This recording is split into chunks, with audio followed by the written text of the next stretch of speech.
وَإِنْ خِفْتُمْ شِقَاقَ بَيْنِهِمَا فَابْعَثُوا حَكَمًا مِّنْ أَهْلِهِ وَحَكَمًا مِّنْ أَهْلِهَا إِنْ يُرِيدَا إِصْلَاحًا يُوَفِّقِ اللَّهُ بَيْنَهُمَا إِنَّ اللَّهَ كَانَ عَلِيمًا خَبِيرًا۔ اس آیت کریمہ کا ترجمہ یہ ہے کہ اور اگر تمہیں میاں بیوی کے درمیان پھوٹ پڑنے کا اندیشہ ہو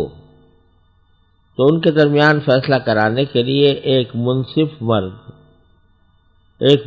مرد کے خاندان میں سے اور ایک منصف عورت کے خاندان میں سے بھیج دو۔ اگر وہ دونوں اصلاح کرانا چاہیں گے تو اللہ دونوں کے درمیان اتفاق پیدا فرما دے گا۔ بے شک اللہ کو ہر بات کا علم اور ہر بات کی خبر ہے۔ یہ آیت کریمہ خاندانی نظام کے اندر پیدا ہونے والے تنازعات کا ایک اگلا قدم بیان فرما رہی ہے۔ پچھلی آیت میں کوشش یہ کی گئی تھی کہ اگر میاں بیوی کے درمیان کوئی اختلاف پیدا ہوا تو معاملہ گھر کے گھر ہی میں نمٹ جائے، یعنی کہیں گھر سے باہر اس معاملے کو لے جانے کی ضرورت پیش نہ آئے۔ اس کے لیے کچھ طریقے قرآن کریم نے شوہر کو بتائے تھے۔ اب وہ صورت ہے کہ جہاں اندرونی طور پر گھر کے اندر گھر کا معاملے کو نمٹانے کی کوئی صورت باقی نہیں رہی اور صورتحال ایسی پیدا ہو گئی کہ جب تک کہیں باہر کے لوگوں سے مدد نہ لی جائے اس وقت تک معاملہ نمٹتا نظر نہیں آ رہا۔ تو ایسی صورت میں اللہ تبارک و تعالیٰ نے یہ حکم دیا ہے کہ اگر تمہیں اندیشہ ہو کہ وہ پھوٹ پڑے گی تو پھر اس صورت میں راستہ یہ ہے کہ اب آئندہ فساد کو بند کرنے کے لیے عدالت جانے سے پہلے جو فریقین کے جو رشتہ دار ہیں اور فریقین کے جو حامی ہیں ان کو یہ ایک ایسا طریقہ بتایا گیا ہے جس سے فریقین کا اشتعال بھی ختم ہو جائے اور الزام تراشی کے راستے بھی بند ہو جائیں اور آپس میں مصالحت کی راہ نکل آئے۔ اور گھر کا جھگڑا اگر گھر میں ختم نہیں ہوا تو کم از کم خاندان ہی میں ختم ہو جائے۔ اور وہ طریقہ یہ بتایا گیا کہ ارباب حکومت یا فریقین کے اولیاء یا مسلمانوں کی کوئی مقتدر جماعت یہ کام کرے کہ ان کے آپس میں مصالحت کرانے کے لیے دو حکم مقرر کرے۔ حکم کے معنی ہے منصف ثالث، ایک مرد کے خاندان کا ہو اور دوسرا عورت کے خاندان کا، اور ان دونوں کو قرآن کریم نے لفظ حکم سے جو تعبیر فرمایا ہے اس میں خود یہ بات موجود ہے کہ یہ شخص ایسے ہونے چاہیے کہ جو سمجھدار ہو، معاملہ فہم ہو اور دیانتدار ہو اور اتنا علم بھی رکھتے ہوں کہ معاملات کو آپس میں تصفیہ کی طرف لے جا سکیں۔ بہرحال یہ جو دونوں حکم مقرر کرنے کا مطلب یہ ہے کہ یہ دونوں کی باتیں سنیں، شوہر کی بھی اور بیوی کی بھی، اور دونوں کی باتیں سننے کے بعد اگر کسی کی طرف سے کوئی غلطی کا امکان ہے نظر آ رہا ہے تو اس کو اس پر متنبہ کریں، اور اگر شوہر کی طرف سے غلطی ہے تو اس کو متنبہ کریں، بیوی کی طرف سے غلطی ہے تو اس کو متنبہ کریں، اور پھر کوئی ایسا راستہ نکالنے کی کوشش کریں کہ جس سے ان کی آئندہ زندگی سنور جائے۔ اللہ تبارک و تعالیٰ نے یہ تفصیل تو بتائی نہیں کہ ان کو کیا کرنا ہے، کیونکہ جب تصور کر لیا کہ وہ سمجھدار معاملہ فہم لوگ ہیں تو وہ خود اپنے لیے راستہ تجویز کریں گے کہ وہ کس طرح ان کے درمیان موافقت پیدا کریں۔ لیکن آگے یہ ارشاد فرما دیا کہ یریدا اصلاحا یوفق اللہ بینہما، اگر وہ دونوں واقعتاً اصلاح کرنا چاہیں گے اور ان کی خواہش یہ ہوگی کہ کسی طرح معاملہ نمٹ جائے اور معاملہ عدالت وغیرہ تک نہ پہنچے اور یہ آپس میں خود ہی اپنا تصفیہ کر لیں، تو یوفق اللہ بینہما، تو اللہ تعالیٰ ان کے درمیان اتفاق پیدا فرما دیں گے۔ تو یہ ایک طرح سے ان منصف لوگوں کو ہدایت دی گئی ہے کہ وہ اخلاص کے ساتھ جائیں اور یہ پیش نظر رکھے کہ ان کے درمیان اتحاد اتفاق پیدا کرنا ہے، لڑائی جھگڑا ختم کرنا ہے۔ اگر ایسا کریں گے تو اللہ تعالیٰ بھی ان کو توفیق دے گا۔ اور بعض حضرات نے ان یریدا اصلاحاً کی ضمیر ان حکمین کے بجائے شوہروں کی طرف، شوہر اور بیوی کی طرف بھی لوٹائی ہے. یعنی کہ اگر شوہر اور بیوی یہ چاہیں گے کہ ہمارے درمیان اصلاح ہو جائے تو پھر اللہ تعالیٰ ان کی توفیق دے دیں گے. اگر دونوں چاہتے ہی نہ ہو کہ ہمارے درمیان کوئی اتحاد پیدا ہو، یا ایک چاہتا ہو لیکن دوسرا نہ چاہتا ہو، پھر تو اصلاح کا راستہ آسان نہیں ہے. لیکن اگر دونوں چاہتے ہیں تو پھر اللہ تعالیٰ توفیق عطا فرما دیں گے. بہر صورت آیت کریمہ اس طرف ترغیب دے رہی ہے کہ حکموں کو بھی یہ چاہیے کہ ایسی صورت میں ارادہ اتفاق پیدا کرنے کا لے کر بیٹھے، اور شوہر اور بیوی کو بھی یہ چاہیے کہ وہ اپنے ذہن میں یہ بات رکھیں کہ اگر اتفاق پیدا ہو جائے اور عدالت تک جانے کی نوبت نہ آئے، یا یہ کہ ایک دوسرے سے جدا ہونے کی نوبت نہ آئے، تو اس سے انشاءاللہ اللہ تبارک و تعالیٰ کی طرف سے توفیق ملے گی اور اتفاق پیدا ہو جائے گا. دوسری بات، اس جملے سے یہ بات بھی سمجھ میں آ رہی ہے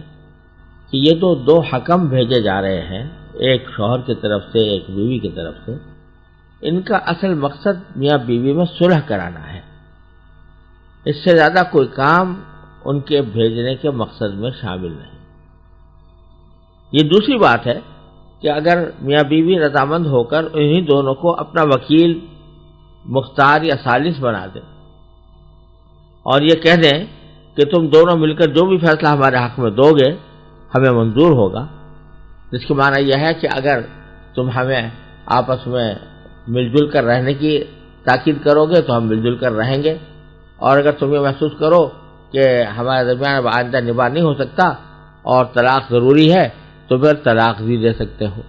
گویا میاں بیوی کی طرف سے ہی ان کو طلاق کا بھی اختیار دے دیا جائے تو پھر ان کے معاملے میں وہ کلی طور پر مختار ہو جائیں گے. چنانچہ اگر دونوں طلاق پر متفق ہو جائیں تو طلاق بھی ہو جائے گی. دونوں مل کر خلا کی کوئی صورت طے کر دیں تو وہی فریقین مرد کی جانب سے دیے ہوئے اختیار کی بنا پر عورت کو طلاق دے دیں تو فریقین کو ماننا پڑے گی. حضرت حسن بصری اور امام ابو حنیفہ رحمۃ اللہ علیہ کا یہی مسلک ہے. حضرت علی کرم اللہ وجہہ کے سامنے بھی ایسے کچھ واقعات پیش آئے. ان میں سے ایک واقعہ یہ ہے کہ ایک مرد اور ایک عورت حضرت علی کرم اللہ تعالی وجہہ کی خدمت میں حاضر ہوئے اور دونوں کے ساتھ بہت سی جماعتیں تھیں. حضرت علی نے حکم دیا کہ ایک حکم مرد کے خاندان سے اور ایک عورت کے خاندان سے مقرر کرو. جب یہ منصف تجویز کر دیے گئے تو ان دونوں سے خطاب فرمایا کہ تم جانتے ہو تمہاری ذمہ داری کیا ہے اور تمہیں کیا کرنا ہے. سن لو، اگر تم دونوں ان میاں بیوی کو یکجا رکھنے اور باہم مصالحت کرا دینے پر متفق ہو جاؤ تو ایسا ہی کر لو، اور اگر تم یہ سمجھو مصالحت نہیں ہو سکتی یا قائم نہیں رہ سکتی اور تم دونوں کا اس پر اتفاق ہو جائے کہ ان کا باہم جدا ہو جانا ہی مصلحت کے مطابق ہے تو ایسا کر لو. یہ سن کر عورت بولی کہ مجھے تو یہ منظور ہے، یہ دونوں قانون الہی کے مطابق جو فیصلہ بھی کر دیں خواہ میری مرضی کے مطابق ہو یا خلاف ہو مجھے منظور ہے. لیکن مرد نے کہا کہ جدائی اور طلاق تو میں کسی حال بھی گوارا نہیں کروں گا، البتہ حکم کو یہ اختیار دیتا ہوں کہ مجھ پر مالی تاوان جو چاہیں ڈال کر اس کو راضی کر دیں. حضرت علی نے فرمایا کہ نہیں، تمہیں بھی ان حکمین کو ایسا ہی اختیار دینا چاہیے جیسا کہ عورت نے دے دیا. اس واقعے سے بعض ائمہ مجتہدین نے مثلا امام مالک نے یہ مسئلہ اخذ کیا کہ ان حکمین کا با اختیار ہونا ضروری ہے. یعنی چاہے میاں بیوی نے ان کو اختیار دیا ہو یا نہ دیا ہو، جب ایک مرتبہ حکم بنا دیا گیا تو اب ان کو دونوں قسم کے اختیار ہوں گے. چاہیں تو ان کے نکاح کو باقی رکھیں، اور اگر یہ دیکھیں کہ اب آگے ان کا معاملہ چلنا ممکن نہیں ہے، نباہ نہیں ہو سکتا، تو اس صورت میں یہ طلاق دے دیں تو طلاق بھی نافذ ہو جائے گی. لیکن امام اعظم ابو حنیفہ اور حسن بصری یہ فرماتے ہیں کہ ان حکموں کا با اختیار ہونا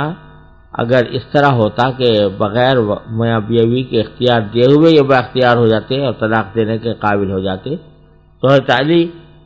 رضی اللہ تعالیٰ عنہ کہ اس ارشاد اور فریقین سے رضامندی حاصل کرنے کی کوئی ضرورت ہی نہیں ہوتی. فریقین کو رضامند کرنے کی کوشش خود اس بات کی دلیل ہے کہ اصل سے یہ حکمین با اختیار نہیں ہوتے، ہاں میاں بیوی ان کو مختار بنا دیں تو با اختیار ہو جاتے ہیں۔ یعنی خلاصہ یہ نکلا کہ اگر میاں بیوی ان کو حکم بناتے وقت طلاق کا بھی اختیار دے دیں، ہماری طرف سے تمہیں اختیار ہے کہ طلاق یا خلا جو بھی تم کرنا چاہو تو ہم اس پر راضی ہوں گے، تو اس صورت میں تو ان کو طلاق اور خلا کا بھی اختیار ہوگا۔ لیکن اگر میاں بیوی نے اختیار نہیں دیا،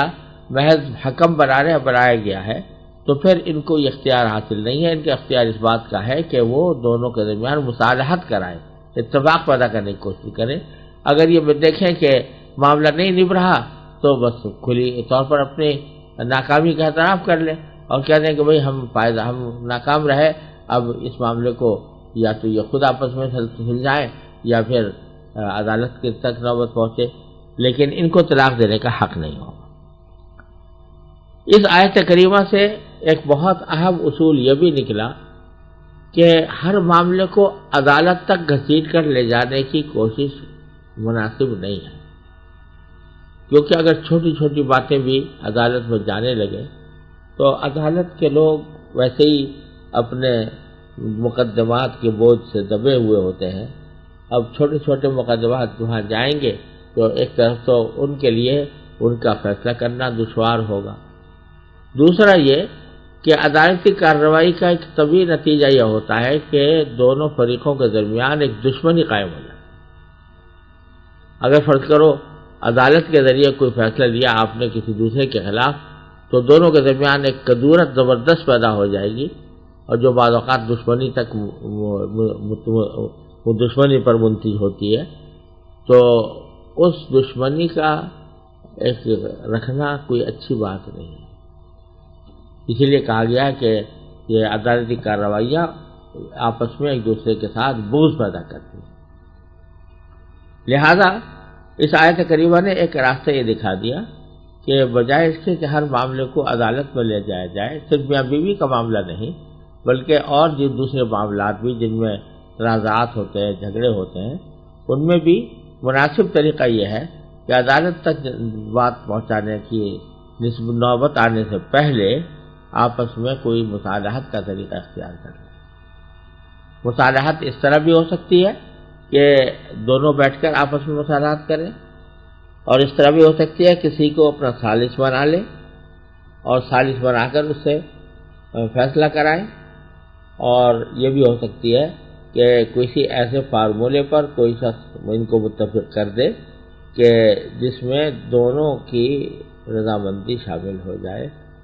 اور جس کے نتیجے میں باہمی سمجھوتا آسان ہو جائے۔ یہ طریقہ کرنا زیادہ بہتر ہے بنسبت اس کے کہ ہر بات کو عدالت کے سپرد کر دیا جائے اور وہاں جا کر لڑائی لڑی جائے۔